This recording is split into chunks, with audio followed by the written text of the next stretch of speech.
เจ้าขอแสดงความขอบใจอย่างสูงต่ออาจารย์ทุกท่านที่ให้โอกาสข้าพเจ้าได้เข้าร่วมการฝึกอบรมในครั้งนี้ข้าพเจ้ารู้สึกดีใจหลายที่ได้รับความรู้ใหม่หลายอย่างการฝึกอบรมในครั้งนี้ได้ช่วยให้ข้าพเจ้าเรียนรู้แบบผู้ใหญ่เน้นการเรียนการสอนแบบมีส่วนร่วมในการแลกเปลี่ยนประสบการณ์และนำความรู้ไปใช้ได้จริงนอกนั้นยังเห็นให้ข้าพเจ้าได้ปรับปรุงทักษะการสอนและมีทัศนคติที่ดีต่อการพัฒนาตนเองเพื่อนำไปยกระดับคุณภาพการเรียนการสอนในอนาคตสิ่งที่ข้าพเจ้าประทับใจที่สุดแม่นการเรียนรู้ที่เปลี่ยนจากผู้สอนมาเป็นผู้อำนวยความสะดวกในการสอนนักศึกษาบ่ว่าจะเป็นภาคทฤษฎีและภาคปฏิบัติตัวจริงโดยการนำไส้ปัญหาตัวจริงมาเป็นตัวช่วยสอนเฮ็ดให้นักศึกษาเกิดมีความกระตือรือร้นในการเรียนหลายขึ้นข้าพเจ้ารู้สึกภาคภูมิใจหลายที่ได้ยกระดับทักษะของตนบ่แม่นแต่การเรียนรู้วิธีสอนแต่แม่นการเรียนรู้ที่จะเข้าใจเทคนิคการถ่ายทอดความรู้ให้มีประสิทธิภาพข้าพเจ้ารู้สึกดีใจและภาคภูมิใจหลายที่ได้เข้าร่วมการฝึกอบรมครูวิทยาแบบผู้ใหญ่การเรียนรู้แบบนี้เฮ็ดให้ข้าพเจ้ามีความมั่นใจหลายขึ้นและมีแรงบันดาลใจในการสิทธิ์สอนข้าพเจ้ามีความรู้สึกดีใจและภาคภูมิใจหลายและก็มีความรู้สึกที่มีความตื่นเต้นแล้วก็ได้เรียนรู้หลายๆสิ่งหลายๆอย่างสำหรับครูผู้ใหญ่นี้ได้เรียนรู้ร่วมกับหลายๆภาคส่วนแล้วก็ข้าพเจ้าคิดว่ามันเป็นสิ่งที่ดีและสามารถพัฒนาอย่างต่อเนื่องได้ข้าพเจ้ารู้สึกดีใจหลายที่ได้เข้าร่วมการฝึกอบรมครูวิทยาสำหรับผู้ใหญ่เนาะในเวลาหาอาทิตย์ผ่านมารู้สึกว่าที่ได้เรียนมากก็คือการภาคทฤษฎีและภาคปฏิบัติเนาะได้ความรู้หลายอย่างทั้งด้านเทคโนโลยีการข้อมูลข่าวสารต่างๆบทเรียนดังกล่าวนี้ที่ได้มาก็จะปฏิบัติแผนการเรียนการสอนให้ประสบผลสำเร็จที่ได้ศึกษามา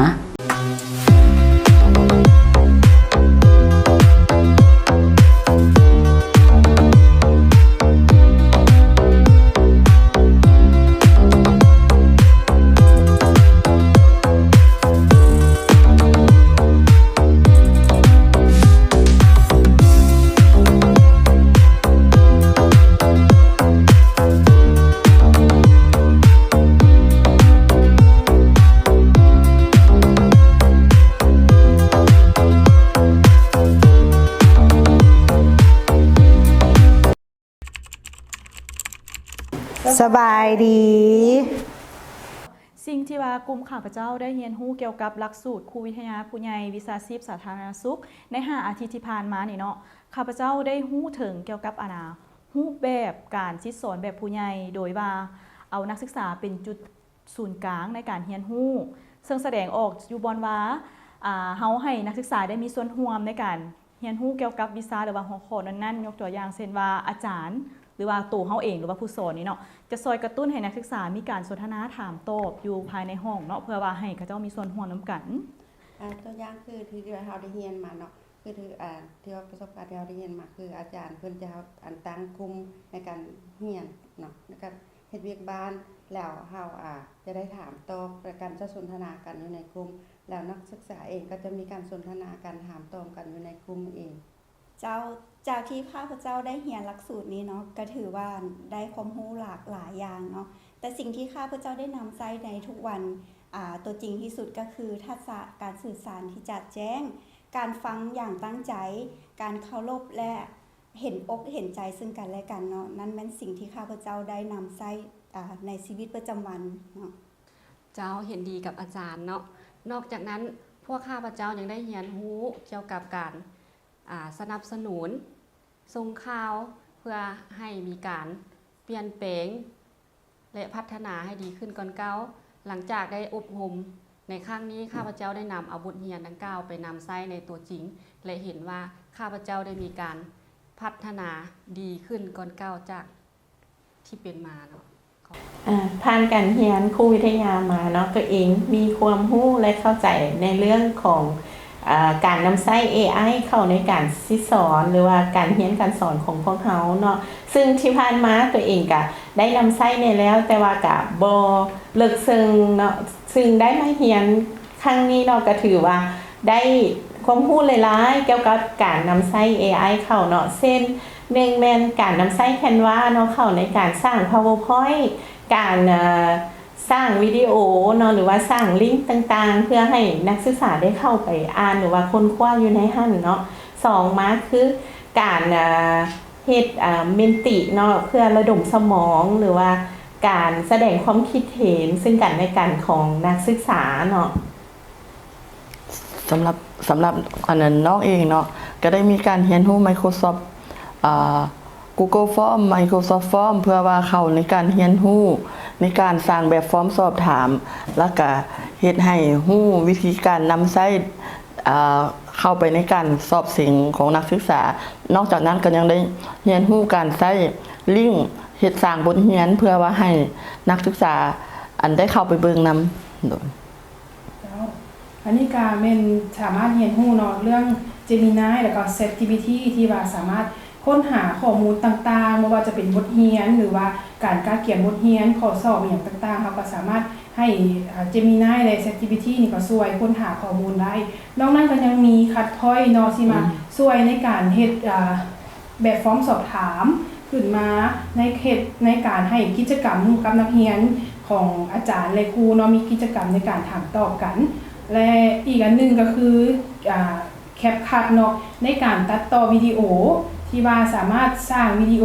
รูปภาพแล้วก็มีคลิปเสียงเนี่ยเข้าไปนำเพื่อให้บรรยายเพื่อสร้างเป็นรูปภาพเนาะสร้างวิดีโอให้นักศึกษาเพิ่มเติมอีกนอกจากนี้แล้วนะเฮายังได้เรียนเรื่องเกี่ยวกับพิโกเนาะกับสมาร์ทเพราะมันเป็นอันนึงที่สำคัญหลายสำหรับในการเรียนในมหาลัยของเฮาและการสอนของเฮาอีกนำเพราะว่าอย่างพิโกหรือว่าสมาร์ทนี่มันเป็นเริ่มนึงในการสร้างหัวข้อในเฮ็ดงานวิจัยของเฮาแม่นบ่เจ้าแม่นบ่แม่นนั่นแล้วอาจารย์และสิ่งสำคัญที่สุดก็คือมันเฮาได้เรียนเพิ่มมันเฮาได้เรียนผ้าเนาะผ้าเป็นการค้นคว้าที่ว่ามีการประกอบอันโดยที่มีอันชุมชนเข้าร่วมประกอบส่วนนำเจ้าแล้วก็สุดท้ายนี่ก็คือการนำใช้ทฤษฎีต่างๆเข้าในการค้นคว้าบทค้นคว้าเนาะของเฮาแล้วเฮายังสามารถนำใช้ทฤษฎีเหล่านี้เพื่อไปพัฒนาการสอนของเฮาได้ด้วยสุดท้ายนี้เฮาก็ยังได้เฮ็ดเรื่องเกี่ยวกับคอนเซปต์โน้ตเพราะว่ามันจะเป็นไอเดียนึงที่สำคัญหลายในการเฮ็ดโครงการแบบระยะสั้นๆเพราะว่าตัวนี้นี่มันเพื่อการนำเสนอเนาะโครงการสั้นๆเพื่อว่าเฮาสิได้มีไอเดียอันใดบ่ได้เฮ็ดโครงการที่มันยิ่งใหญ่กว่านี้เนาะแต่ว่านอกจากนี้แล้วนะมันก็ยังมีการสอดแทรกเรื่องการนำใช้สถิติหรือว่าการจัดประเภทเนาะเพื่อให้มันเข้ากับโครงการของเฮาที่เฮาจะเฮ็ดในครั้งนี้อีกด้วยบ๊ายบาย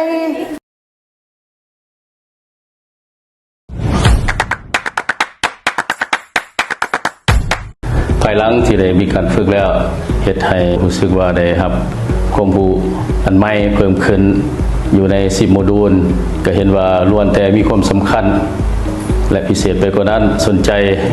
เรียนการสอนของจริยธรรมเพื่อเฮ็ดให้นักศึกษามีความเข้าใจเวียกงานของสาธารณะผ่านการเรียนการสอนครูวิทยาสำหรับผู้ใหญ่ข้าพเจ้าเห็นว่าหลักสูตรนี้มีความสำคัญหลายสำหรับการหันเปลี่ยนจากการสิทธิสอนแบบเก่ามาเป็นการสิทธิสอนแบบใหม่โดยเฉพาะการสอนเป็นกลุ่มหรือเราจะต้องเป็นผู้ให้ความสะดวกในการสิทธิสอนนักศึกษาข้าพเจ้ามีความรู้สึกดีใจหลายรู้สึกเป็นอย่างหนึ่งที่ได้เข้ามาอบรมครูวิทยาผู้ใหญ่เป็นครั้งทำอิฐได้แลกเปลี่ยนบทเรียนในครั้งนี้ข้าพเจ้าก็ได้รับบทเรียนหลายอย่างเพื่อเอาไปพัฒนาหรือว่าไปนำใช้ในห้องการเฮ็ดเวียกเพื่อพัฒนาให้มีประสิทธิภาพสูงและดีกว่าเก่าข้าพเจ้ามีความภาคภูมิใจที่ได้เข้าฝึกอบรมครูวิทยาผู้ใหญ่จะได้นำการเรียนรู้นี้เข้าในการพัฒนาหลักสูตรการเรียนการสอนและการประเมินหลักสูตรการเรียนการสอนให้ดีขึ้นเรื่อยๆให้นักเรียนมีการพัฒนาซึ่งว่าการเรียนอ่านสอนแบบออนไลน์ในปัจจุบันนี้เราสามารถนำใช้ได้เกิดผลประโยชน์สูงสุดเฮ็ดให้ครูอาจารย์ของพวกเรานี่มันจัดการเรียนการสอนได้ง่ายขึ้นแล้วก็ได้ประสิทธิผลหลายขึ้น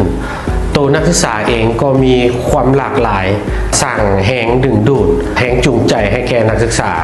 เฮ็ดให้มีความหลากหลายในการเรียนการสอนซึ่งแตกต่างจากการเรียนการสอนแบบเก่าที่สนใจในครั้งนี้ก็คือโมดูลที่9ได้เว้าถึงเกี่ยวกับการพัฒนาการค้นคว้าของนักวิจัยในหลายสาขาที่แตกต่างกันมันสามารถถอดถอนบทเรียนได้หลายด้านนำใช้ในการที่สอนให้แก่นักศึกษาในการเขียนบทโปรเจกต์บทจบสั้นของนักศึกษาและบทวิชาการมีประสิทธิภาพเทียบเท่ากับสากลจะสามารถหมุนไส้เกี่ยวกับการเขียนโปรเจกต์ขอทุนต่างๆของทางภายในและทางประเทศการเขียนบทรีเสิร์ชเกี่ยวกับการค้นคว้าบ่แม่นว่าปัญหาแต่สิ่งที่เฮาสนใจว่าเฮาอยากพัฒนาอยู่ในคงเขตที่ว่าเฮาอยู่หรืออยู่ในจุดน้อยๆเฮาก็สามารถเอามานำใช้มูลใช้ได้อยู่ในชีวิตประจำวัน หรือว่าการแพทย์เหมาะกับตัวจริงข้าพเจ้าจะพยายามเอาไปนำใช้ให้มันเกิดผลเทคนิคต่างๆในการนำใช้ของอาจารย์ที่เพิ่นมาสอนถือว่าเป็นบทเรียนใหม่สำหรับน้องเพราะว่าบริการคนเจ็บก็เป็นสิ่งที่สำคัญเพราะว่าเขาจะเอาเทคนิคในการนำใช้เทคโนโลยีต่างๆที่อาจารย์เพิ่นได้มาสอนการฝึกอบรมในครั้งนี้แต่ละโมดูลแม่นสำคัญหลายเนาะเป็นต้นแม่นทักษะในการสอนและการสื่อสารหรือว่าทักษะในการนำใช้ AI เนาะที่อาจารย์เพิ่นได้สอนมาหั่นข้าพเจ้าก็จะได้นำเอาไปใช้เข้าในการเรียนการสอนแล้วก็ปรับปรุงเทคนิคการแต่งบทสอนแล้วก็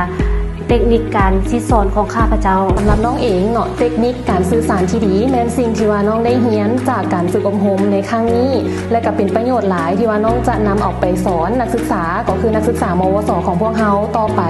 เพื่อที่จะเฮ็ดให้แพทย์หมอในอนาคตของพวกเฮาสามารถสื่อสารกับคนเจ็บได้ดีด้วยเทคนิคและวิธีต่างๆที่ได้เรียนมาซึ่งจะเฮ็ดให้ความเข้าใจระหว่างแพทย์หมอและคนเจ็บเนาะรวมทั้งพยาบาลเภสัชกรและก็ทันตแพทย์และวิชาชีพอื่นๆในแขนงสาธารณสุขเฮาแม่นจะได้เข้าใจและก็เรียนรู้ไปพร้อมกับคนเจ็บเข้าใจคนเจ็บเฮ็ดให้ประสิทธิภาพในการปีนปัวของคนเจ็บนั้นดีเนาะจากเทคนิคการสื่อสารที่ได้เรียนมาขอขอบใจขอขอบใจขอขอบใจขอขอบใจขอขอบใจขอขอบใจขอบใจขอบใจเจ้าขอขอบใจ